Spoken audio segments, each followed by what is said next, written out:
우리 옆에 분하고 인사하겠습니다. 잘 오셨습니다. 찬양으로 영광 돌립시다. 네.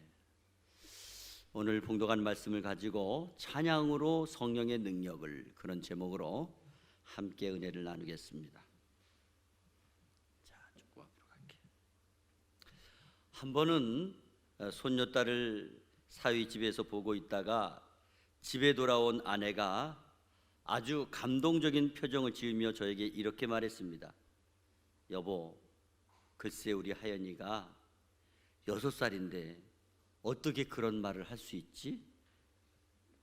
무슨 말을 했는데요? 글쎄 내가 하연이 집에서 사위가 왔길래 집에 가려고 나오는데 하연이가 따라 나와서 문 앞에 서서 발 다쳐 빨리 들어가 그랬더니 나만 들어가서 미안해서 그래요 그러더랍니다. 그 말을 듣는 순간 너무 고마워서 집에 돌아와서 생각해 보니까 너무 기특하고 보람이 있다 그러면서 여보, 어떻게 6살짜리가 그렇게 말을 할 수 있어? 그러면서 좋아하는 그런 모습을 보고 저도 잘 모르지만 아주 흐뭇해했습니다. 여러분은 신앙생활하면서 언제, 어느 때, 어떤 모습에 가장 깊은 감동을 받습니까? 기도하는 모습이요? 아니면은 봉사하는 모습이요? 아니면은 말을 이쁘게 하고 정말 그 격려하고 칭찬하는 말을 들을 때요? 저는 매주일 작은 인원이지만은 다른 성도들보다도 교회에 일찍 와서 여전히 어색하고 여전히 서툴게 하면서도 계속 열심히 찬양 준비를 하고 있는 모습을 보게 되면 감동을 받습니다. 반면에 늘 똑같은 모습으로 무기력하게 아무 변화도 아무 성장도 없이 더 나태하고 더 무기력한 신앙생활을 이어가고 있는 것을 보게 되면 너무나 가슴이 아프고 내가 잘못해서 그런가 하는 죄책감에 빠질 때가 종종 있습니다. 그러면서 여전히 자신이 잘하는 줄 착각하고 하기 쉬운 말이라고 툭툭 내던지며 남에게 상처를 주거나 힘들게 하면서 아무런 감각이 없는 그런 성도를 보게 되면 더 마음이 아프고 더 큰 죄책감에 사로잡힐 때가 있습니다. 왜 그렇습니까? 이 세상에는 절대 공짜가 없습니다. 반드시 심은 대로 거두게 되어 있는 것입니다. 그래서 우리가 영적으로 열심히 잘하면 잘할수록 분명히 그 결과는 아름답게 나타날 수 있을 것입니다. 그러나 그렇지 못할 때 분명히 영적으로 마이너스가 되는 상황들이 우리의 삶 속에서, 우리의 가정에서, 우리의 일터에서 혹은 우리의 자녀들을 통해서 반드시 나타날 수 있기 때문인 것입니다. 사실 영적인 고통의 약점이 항상 지금 당장은 잘 깨닫지 못하고 인식할 수 없다고 하지만은, 그래서 잘 모를 수 있겠지만 반드시 나중에 내가 가장 아끼는 것이 넘어지는 것을 볼 수도 있고요, 또 내가 가장 마음을 쏟았던 것을 통해서 상처를 받기도 하고요, 내가 한번 시도하려고 했던 것들을 통해서 더 실망감을 갖게 되는 것을 경험하고 나서야 언제나 깨닫게 되는 안타까운 모습이 있다는 것입니다. 여러분은 우리가 믿는 하나님을 어떤 하나님으로 믿고 있어요? 그 하나님이 그저 내가 열심히 하고 수고할 때에 몰라주는 그런 하나님으로 알고 계십니까? 아니면 내가 열심히 수고하고 애쓰고 정말 땀 흘리고 그리고 눈물 흘릴 때 그것을 기꺼이 부어주시고 그리고 거기에 대한 분명한 하나님의 뜻을 기대하고 있는 것입니까?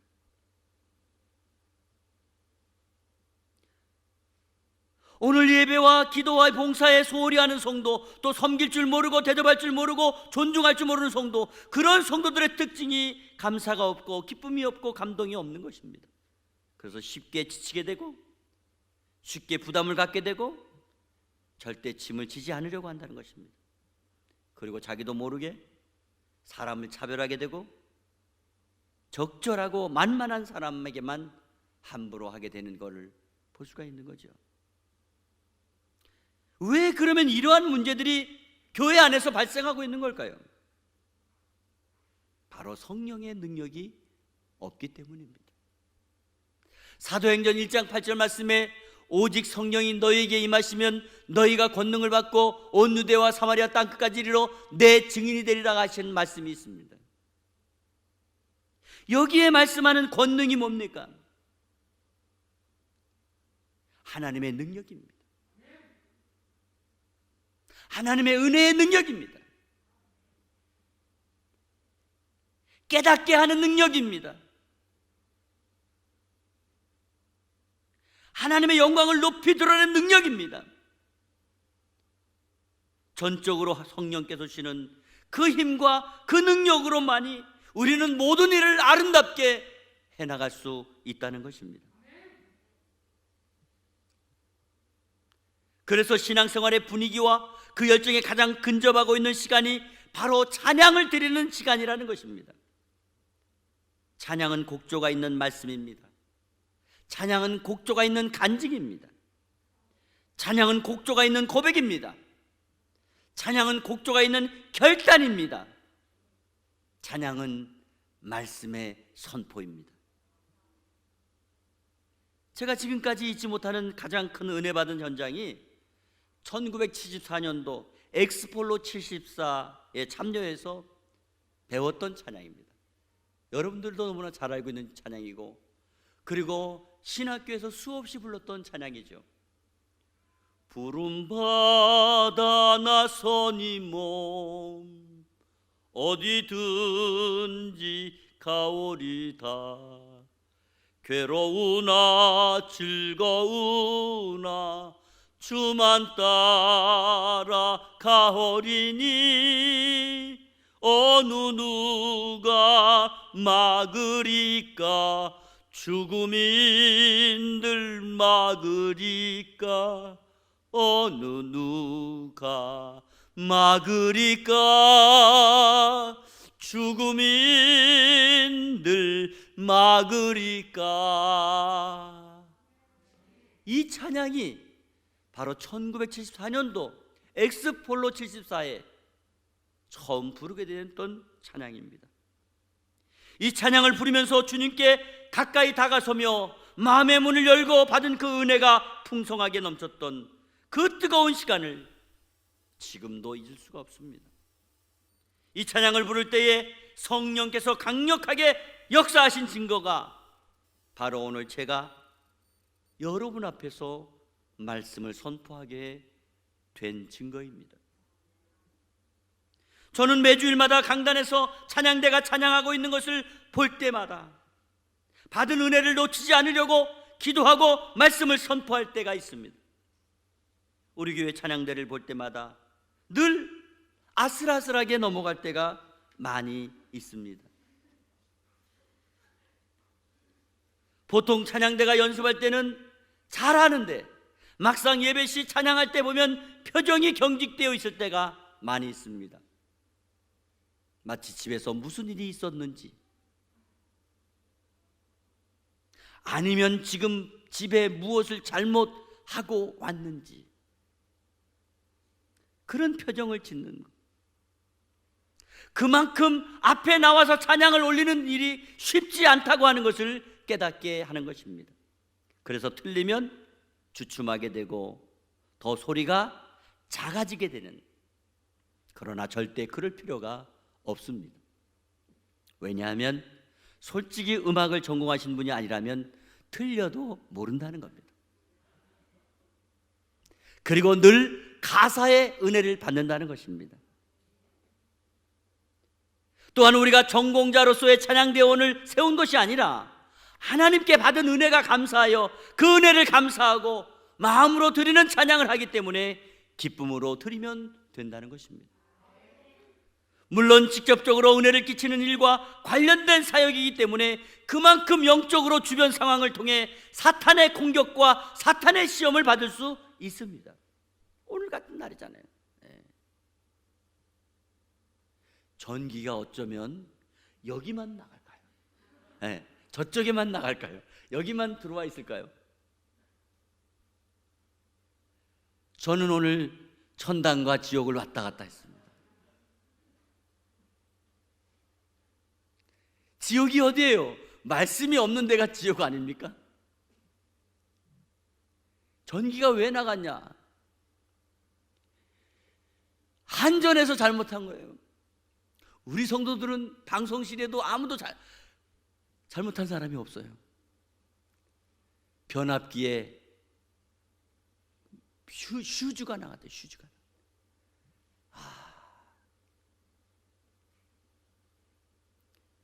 그래도 감사.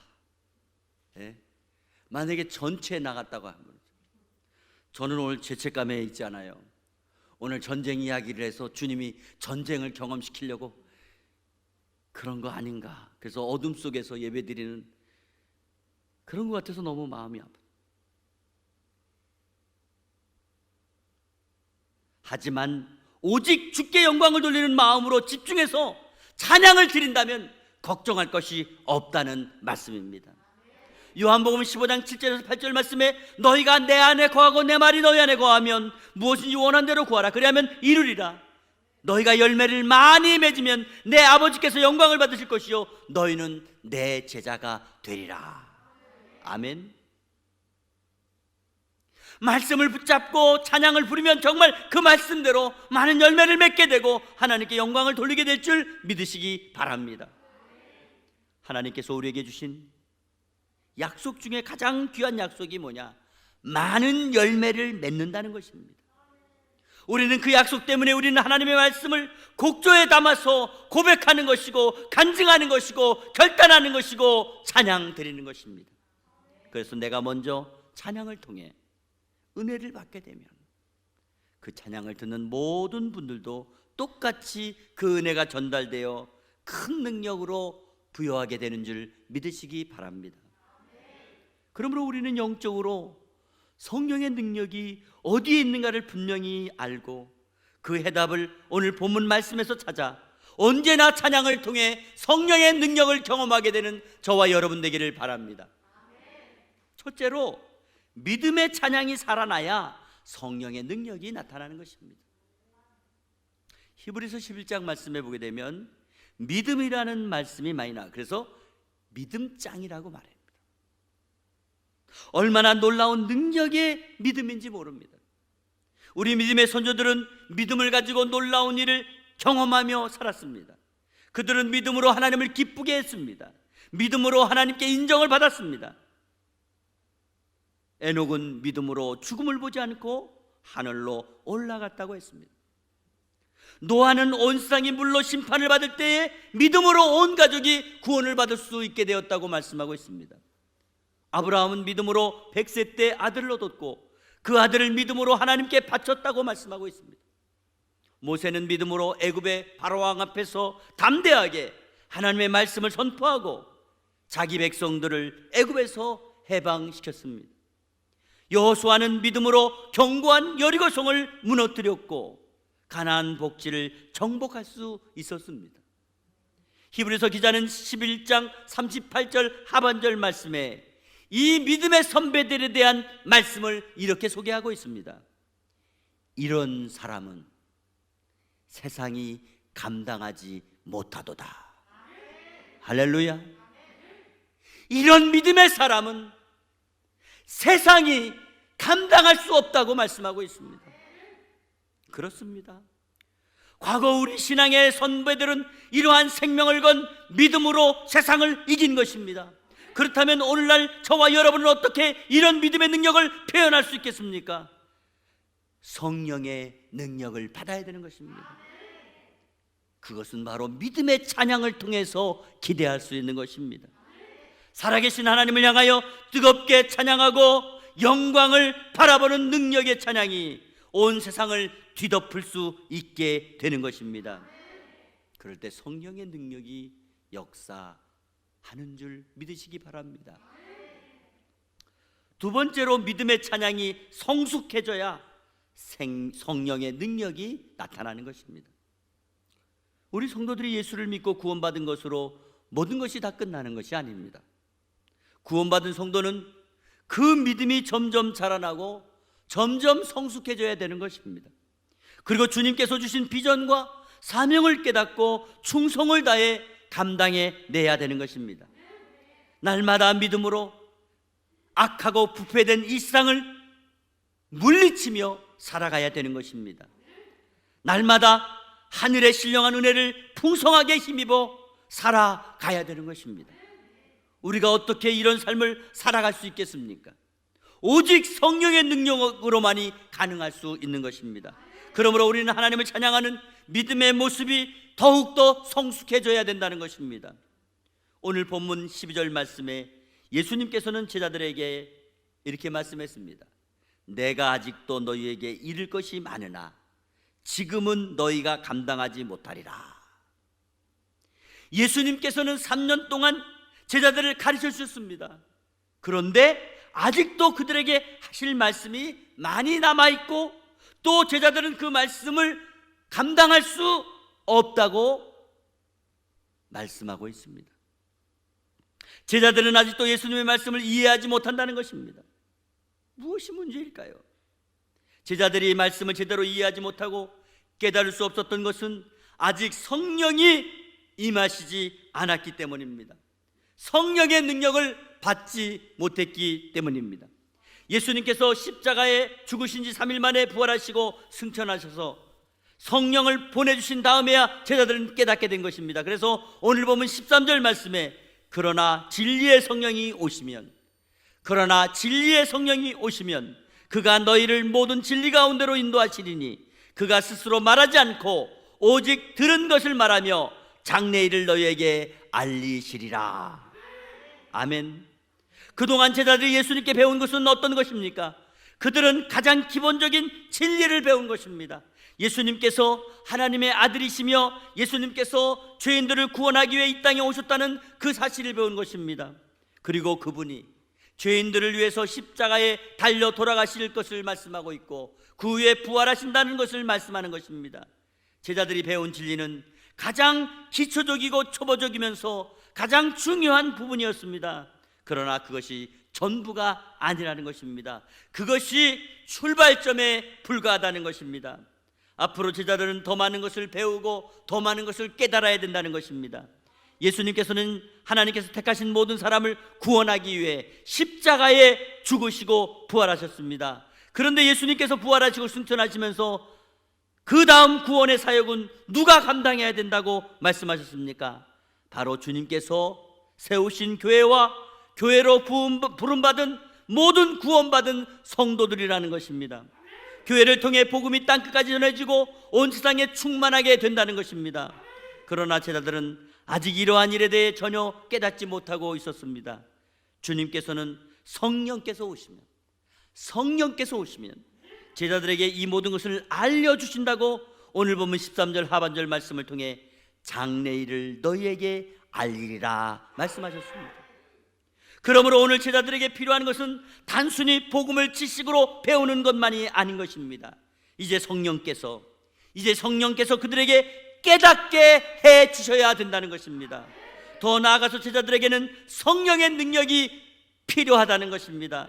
그래서 예수님께서는 승천하시면서 제자들에게 함께 모여 성령을 기다리라고 말씀해 주셨던 것입니다. 그리고 그들은 마침내 주님께서 약속하신 대로 기도에 전념하는 가운데 성령을 받게 된 것입니다. 그들은 성령을 받자 완전히 180도 딴 사람으로 변해버리고 만 것입니다. 예수님께서 말씀하셨던 그 모든 진리를 분명히 알게 되었습니다. 그리고 담대하게 나아가서 복음을 증거하게 되었던 것입니다. 제자들은 더 이상 사람을 두려워할 필요가 없었습니다. 그 누구도 그들을 제지할 수 없었습니다. 제자들은 그야말로 세상이 감당할 수 없는 하나님의 사람이 된 것입니다. 이 제자들을 통하여 복음이 온 세상에 전파되기 시작한 것입니다. 그들은 주님께서 주신 비전과 사명과 꿈을 분명히 전하게 된 것입니다. 그것을 감당할 수 있는 능력을 받게 된 것입니다. 그것이 성령의 능력입니다. 사랑하고 성령을 받아 능력을 행사하며 살아가실 성도 여러분, 오늘 헌신 예배로 하나님 앞에 영광을 드리는 찬양대원 여러분, 성령의 능력을 받으시기 바랍니다. 성령의 능력은 오늘날 우리에게도 절실한 것임을 알아야 됩니다. 하나님께서 우리를 구원하셔서 교회로 불러주신 이유는 이 교회를 통해 하나님의 나라의 위대한 구원의 계획을 감당하게 하신 것인 줄 믿으시기 바랍니다. 여러분은 교회를 향하신 하나님의 기대와 비전과 뜨거운 마음을 알고 행해야 됩니다. 오늘날 한국의 건강한 교회들을 살펴보게 되면 그 교회의 공통적인 모습이 바로 찬양입니다. 찬양이 살아있습니다. 찬양이 뜨겁습니다. 찬양이 모든 공간을 지배합니다. 그리고 찬양이 능력으로 나타나는 것을 볼 수 있습니다. 성령의 능력입니다. 우리는 성령께서 찬양을 통하여 능력을 나타내시는 그 사건에 대하여 진지하게 반응할 수 있어야 됩니다.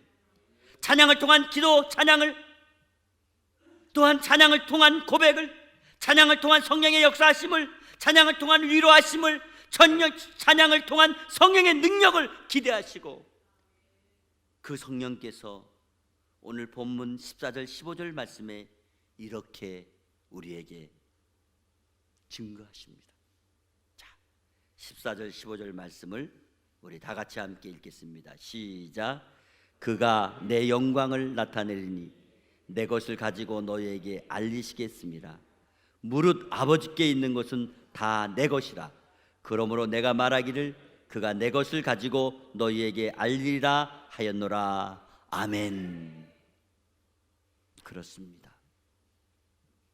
우리는 하나님의 것을 더 큰 하나님의 것으로 이루어 가야 됩니다. 더 많은 하나님의 것으로 이루어 가야 됩니다. 더 높은 하나님의 것으로 나타내야 되는 것입니다. 오늘 이 말씀이 우리 평강교회 찬양대원을 통해 더욱더 확실하게, 더욱더 선명하게, 더욱더 능력 있게 하나님의 거룩하심을 보여주고 나타내는 놀라운 성령의 사람들이 되시기를 주 예수 그리스도의 이름으로 축원합니다. 축원합니다.